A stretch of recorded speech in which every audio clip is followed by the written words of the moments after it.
여러분 도미노를 잘 아실 것입니다. 도미노를 일렬로 세워놓고 어느 한쪽 끝을 쓰러뜨리면 연쇄적으로 그리고 순서적으로 모두 쓰러집니다. 도미노 이론이 있습니다. 작은 실수나 상황이 큰 사고를 부른다는 것으로 가정 및 사회가 불안할 때 사람들의 심리 상태나 상황도 불안해져서 각종 사고와 사건이 많이 발생할 수 있다며 1930년대 재해방지의 선구자라고 불리는 타이니라는 사람이 만들었습니다. 그리고 도미노 이론은 냉전시대에 다시 한번 비슷한 의미로 사용됩니다. 어떤 지역의 한 나라가 공산화되면 주변 나라들도 공산화될 가능성이 높다는 것입니다. 즉 중국이 공산화되니 옆에 있던 북한이 공산화되고 만약 대한민국이 한국전쟁에 패배했더라면 도미노 이론처럼 되었을 것입니다. 우리와 달리 중국의 공산화로 결국 베트남과 캄보디아, 라오스가 공산화되었습니다. 도미노 이론은 우리 개인적으로도 적용될 수 있습니다. 아무것도 아닌 실수가 인생의 가장 큰 후회로 남을 수도 있다는 것입니다. 그래서 우리는 생각과 말과 행동을 신중하게 해야 하지만 항상 신중하기는 상당히 힘이 듭니다. 야고보서 3장 2절 우리가 다 실수가 많으니 만일 말에 실수가 없는 자라면 곧 온전한 사람이라 능히 온몸도 굴레시오리라. 성경이 당대 가장 온유한 사람으로 평가했던 모세도 돌이키지 못할 실수할 때가 있었습니다. 그는 자신의 감정 때문에 말과 행동에서 실수했고 이 실수 때문에 그렇게 가고 싶어 했던 가나안 땅에 들어가지 못하고 멀리서 바라보아야만 했습니다. 사건은 지금으로부터 약 3300년 전 출애굽한 이스라엘 백성들의 40년 광야 생활이 막바지에 달했을 때쯤 일어났습니다. 광야 생활에서 중요한 것이 음식과 물이죠. 물론 광야 생활뿐만 아니라 모든 삶, 도시에 살든 시골에 살든 음식과 물이 제일 중요하잖아요. 양식은 매일 하나님께서 아침에 매일 만나를 주셔가지고 같은 음식이긴 하지만 끓이지 않고 먹을 수 있었지만 문제는 물이었습니다. 마실 물이 부족해지자 이스라엘 백성들이 모세가 자신들을 바로 가나안 땅에 데려가지 않고 광야를 떠돌게 만들어서 고생시킨다며 모세를 원망했습니다. 우리가 잘 알듯이 이것은 사실과 전혀 다릅니다.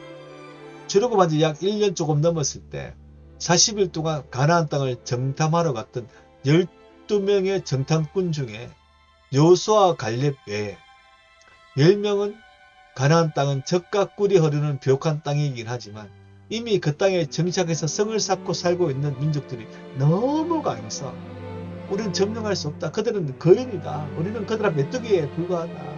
이렇게 보고를 했습니다. 여호수아와 갈렙은 정반대 보고를 했죠.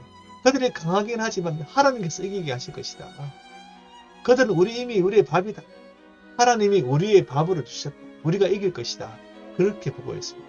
10명과 2명 중에 백성들은 10명의 정탐꾼의 보고를 받아들였잖아요. 그래서 이 보고 때문에 이스라엘 백성들이 이제 모두 죽었다며 모세를 원망하자 하나님께서 정탐한 40일을 1년으로 해서 광야를 40년 동안 떠돌다가 가나안 땅에 들어가게 하는 징계를 내리셨습니다. 이스라엘 백성들의 광야 40년은 죄 때문에 받은 하나님의 징계였던 것입니다. 이것은 왜곡해서 도리어 모세를 원망하니 모세도 기가 찼을 것입니다. 화를 쿡 참고 모세와 아론이 하나님 앞에 엎드려 기도했을 때 하나님께서는 바위에게 물을 내라고 명령하면 바위에서 물이 나올 것이다. 그런 기적이 일어날 것이다. 말씀하셨습니다. 그래서 하나님의 능력, 바위에서 물이 나오는 하나님의 능력, 그 하나님의 그 거룩한 능력을 네가 한번 드러내라. 그래서 백성들이 다시 한 번 더 바위에서 물을 낸 하나님을 찬양하게 해라. 하나님께 영광 돌리게 해라. 그렇게 말씀하신 거예요. 모세는 단지 바위에게 물을 내라 명령만 하면 하나님께서 물이 나오게 하실 것입니다. 그런데 모세에게 아무도 지난 40년 동안 참았던 화가 이때 폭발한 것 같습니다. 물을 주시겠다는 응답을 받았지만 화가 풀리지 않은 상태에서 이 명령을 수행했습니다. 그러면서 이런 말을 합니다. 우리가 너희를 위하여 물을 낼까 말까 갈등된다며 마치 자신이 하나님과 동등한 능력을 가진 자로 표현했고 거기다가 바위를 지팡이로 2번 내리치기까지 했습니다. 모세 자신이 물을 내는 것처럼 행동했다는 거예요. 또 하나님의 말만 하라는 한 명령을 어기고 지팡이로 2번 내리친 거예요. 아마 모세가 자신의 그런 화를, 분노를 지팡이 2번 내리치는 것으로 그렇게 표현했을 것입니다. 물은 나왔지만 하나님께서는 모세가 전능하신 하나님의 거룩한 영광을 가렸다고 책망하셨습니다. 그리고 그 징계로 모세와 아론은 가나안 땅에 들어가지 못하는 징계를 내리셨습니다. 민수기 20장 12절. 여호와께서 모세와 아론에게 이르시되 너희가 나를 믿지 아니하고 그 이스라엘 자손의 목전에서 내 거룩함을 나타내지 아니하는고로 너희는 이 회중을 내가 그들에게 준 땅으로 인도하여 드리지 못하리라 하시니라. 가나안 땅을 목줄에 두고 아론은 호르산에 올라가 거기서 죽고 모세는 너보산에 올라가 거기서 죽었습니다. 여기 호르산 너보산 지금 빨간 동그라미 쳐놨잖아요. 거기서 모세와 아론이 죽어. 있는 곳엔 없는 곳엔 다 하면서 이스라엘 백성들을 가나안 땅 앞까지 이끌었는데 들어가 보지도 못하고 죽다니 참으로 안타까운 일이 아닐 수 없습니다. 늘 온유하다가 늘 잘 참다가 한 번 참지 못해서 잘못낸 모세로서는 상당히 억울한 일이지만 모세는 묵묵히 하나님의 징계를 받아들입니다. 우리도 모세에게 상당히 마음으로 공감을 했잖아요. 모세의 행동이. 근데 하나님 앞에서는 어림도 없었습니다. 우리는 완벽하지 않습니다.